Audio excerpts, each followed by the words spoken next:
So what we got here is the floor pan for the rear of a two-door 56 Chevy 210 wagon.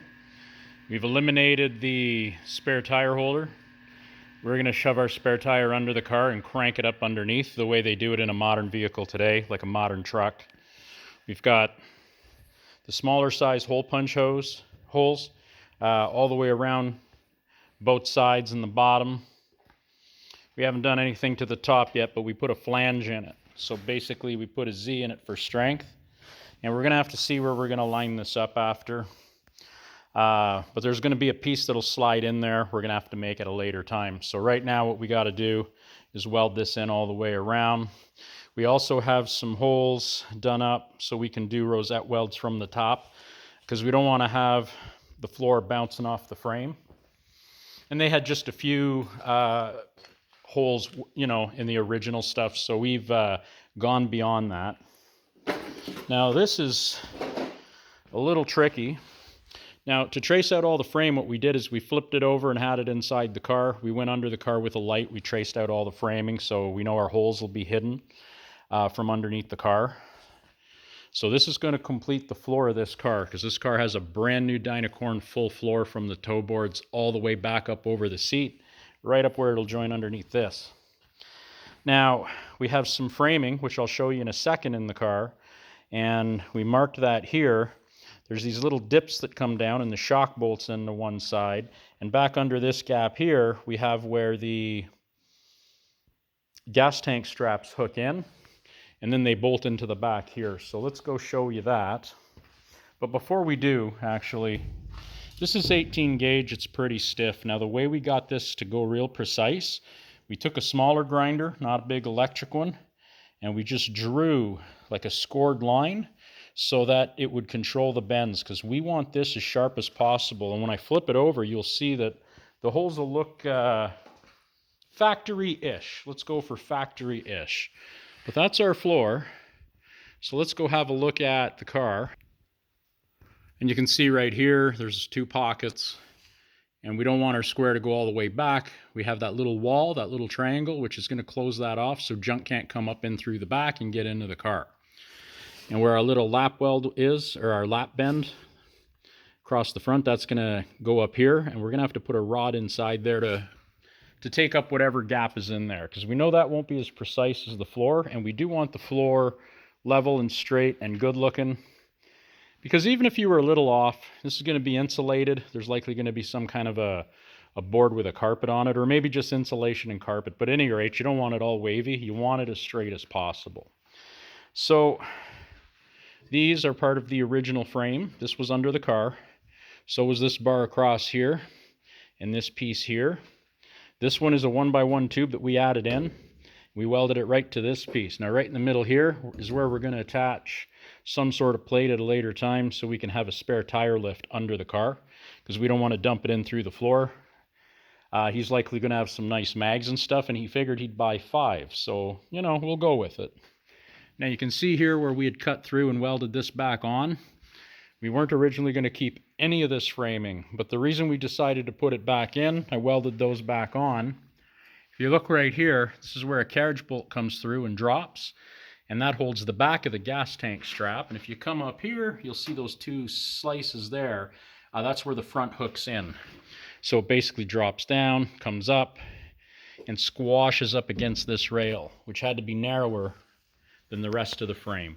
Now, the frame for strength, these cars are notorious for the shocks being bolted to the floor, and I don't know, one guy told me that they kind of move around and make them soft, but we've got extra steel welded in there, and then these bars back here, you can see how we cheated here. So here we have it doubled up because they had sheet metal, and then here they just had it taper into nothing and back down. Well, we just went ahead and made it square because it's quick and easy and it's under the car. And quite frankly, this is way stronger than what the car had from GM. 1x1 tubing is continuous, and the reason it angles is because it does have to clear the frame, and you want to be able to put your fingers, as you can see, I can reach right through here. What they had here is they went on this angle, and then here they curved it back, but it was kind of like a pie cut, and it was just body metal. So this stuff was really flimsy. And not just that, but it was also rotten, which is why we changed it. Now, when you buy a floor, or you look at what the factory did, they had a 90 bent on the edge that went to here, and it was basically pinch welded underneath. But what we did is we made a 90 out of 18 gauge, because on that 4x4 sheet, it's actually 46 by 46 inches, right on the money, and it fits in here. Leaves us a little room to clear them welds, but we also want to get deep in that crack as far as we can with our seam sealer down each side later. We did have to replace a piece here.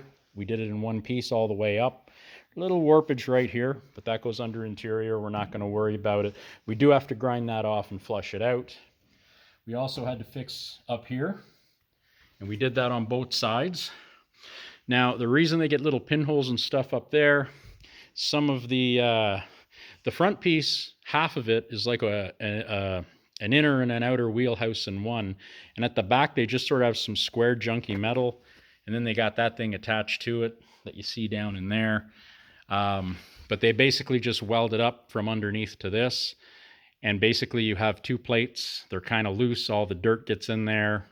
So we went ahead, now one side we had to do, this side we could have fixed it, but we went ahead and cut it all out because we don't want it rotting through from the bottom. We want to make sure all the metal in this car is solid with no rot.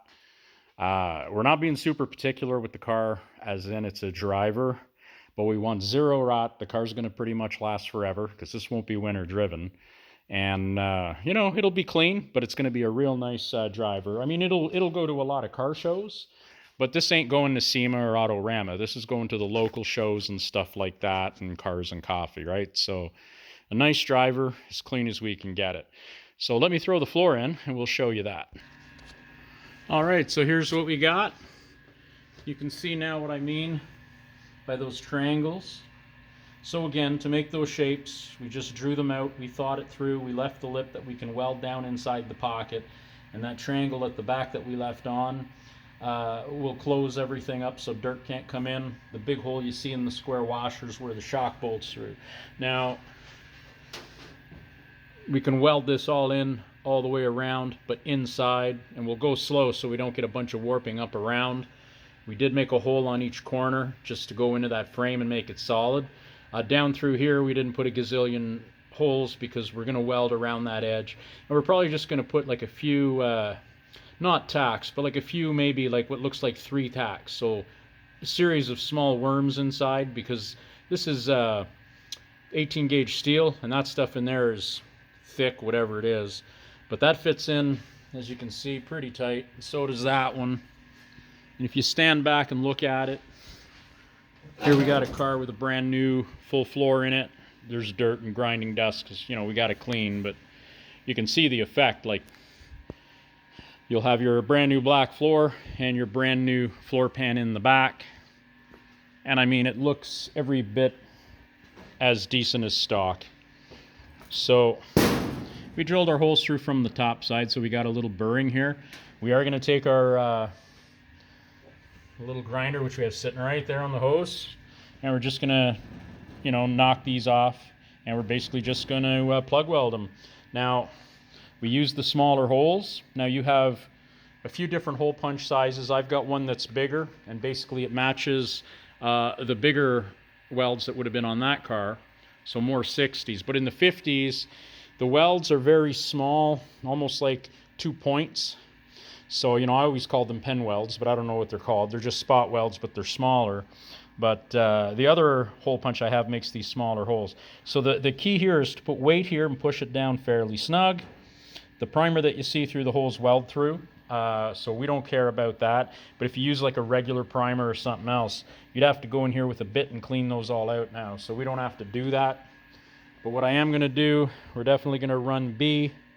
We're going to crank this up actually to about 5.5. Now, your welders are going to vary on what you can do, but that'll be hot enough to start, and the 5.5 will deliver enough that I should be able to count basically not 1, 2, 3, but count in about half a second. So 1, 2, 3, maybe 1, 2, 3, 4, you know, 1, 2, 3, 4. And once you start it, that first 2.5 seconds in the middle, as soon as you see the pool, you spin it around and it should make some nice dots. Now, if every single dot is super nice, we can walk away from it and we're happy. But there's going to be a few that may not work. We may have to grind them off a bit. But keep in mind, this still is going to get a couple coats of epoxy, and we'll go with something thick to hide any of that. Again, this is going under carpet and insulation and everything else. But from the factory, you can see here, and these holes come across. So from here all the way back to here, but had a great big gaping hole where a tire fits in, and they had some kind of cardboard lid on there probably. But it is what it is. But yeah, it's going to be a solid car. So I've got an hour of welding, and I'm not going to bore you with that on camera. I'm just going to go ahead and do it, and in the video right here. But basically, you can see already, don't mind the mess up there.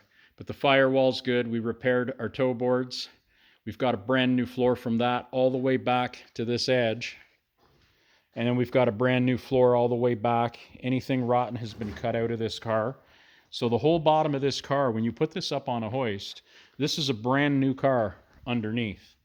Right? So once that's all prime black like the rest, it's going to look fabulous. Now this is just the black e-coat that came on the floor. So we're going to have to come across this and Scotch Brite it and sand it a bunch. And we're going to epoxy the back, the front, all the way up. But before we do that, we do got to come in here. We're going to seam seal up here and all the way to the back corner on each side. We're going to put a little fillet rod in here and weld that in so that it has a nice finished edge. Because we didn't go stock. They had a bunch of weird stuff going on, and it was all rotten. We couldn't see what was there. But there does seem to be a step up. Now the reason we put that little flange across that you can see, now that's on the other side of our hole punch. We can put this flange on, and the idea is you can put metal on top, and you'll have a perfectly flush fit, and you just weld the gap shut. The reason we did it in this case, it's just going to keep this front edge from warping. So even though it's 18 gauge, putting that step in it makes it that much harder. So we'll get a little piece of metal round rod that'll just barely squish into here, and we'll run a series of worms, until we get it done. And we'll try to keep it as cool as possible. We're hoping not to get any warpage. It could happen, and if it happens, it happens. It is what it is. But you can see that's a pretty professional looking fit, and anyone can do this at home. So tools required to make this panel. Like I said, we made all our bends by just giving them a light score on the bottom side with a grinder. And after that, we did prime it. So the whole bottom of this panel is primed. And the most important tool for this, and you don't necessarily need it if you don't care about that flange that we put on the front edge. But this is the tool. You can get them for various prices. Check them out on Amazon. There's different qualities and whatnot. This one I believe is a Sunex, and they're pretty decent. But if you look up here, when you crush it, this closes, and that gives you your flange. But if you look in the bottom hole here, that's your hole punch. So that's what we use to go around the side, and you just squeeze this, and you just see it slowly move, and it punches holes in. Now I've got two of these for two reasons. One broke on me, and I had to send it in for warranty, so I went ahead and bought this one. And they're identical. The only difference is this one's got the small hole that I showed you, where the other one has a bigger hole. Here we are on a 69 Firebird. Let's see. You can see those ones there. Not real great though. Here we go. Maybe from this side. So the big holes, when you do a rosette weld, it's going to look more like these spot welds. So I tend to use that one when I work on these cars. But on the 50s cars, I use the smaller hole. And we scatter. They're built a little differently too, right? So as you can see, they're little holes, but there's a gazillion of them, and they're everywhere. Now the funny thing about that, they had like one here and one here and one way over here, and there wasn't a lot of them, but again, they're kind of all over the place. So it is what it is. Safety in 1956 was not what it is in 2024. So anyway, that's enough video for now. So now that you can finally see why we framed it all the way we did, let's do one more thing.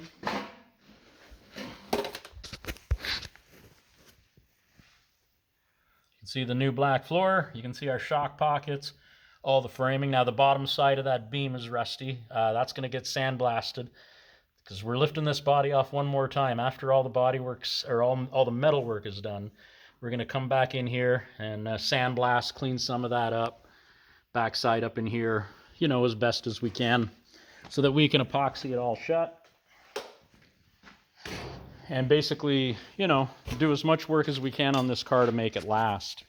Now, as far as the excuse me, as far as the outer body goes, everything is really solid. We're going to put a new panel right in there on both sides and brand new rockers. The rest of this is just basically clean up the rust, get it cleaned, get it treated, get it in epoxy, and then this car will be ready for body work. And that's where we're stopping in the spring. So we're slowly getting there. But if you watch the early videos, you saw that this car was, you know, basically like a field turd, right? This was something that nobody wanted to fix. And does have a really good frame. We do have to put one little patch at the very back underneath. We'll do that later. But the frame otherwise is absolutely perfect. There's no real hard pitting in it anywhere. But we've got a frame that rolls. We've got a solid body. You know, this is a car that you had no bottom in. Now, if you watch enough of my videos and a bunch of other videos out there on how to swap a full floor in a 50 Chevy, there's a lot of ways to do this. Now, because I knew my frame was absolutely spectacular, basically, it was super square. We measured the hell out of it. I basically put the floor on the frame and used the floor as the jig, and we knew where our body sat. We lifted it, we set it back down after we cut the junk off and fixed everything, and we were able to use the frame as its own jig. Now with a car like that, totally different thing because it don't have a frame, so you'll have to look that up separately. But there's a few ways of doing this. This worked for us. You can see where that's all been rebuilt. There's all new steel down in through here. Same as the other side. Same as the bottom of that all the way into underneath. So that's basically where we're at. And thanks for watching. Cheers.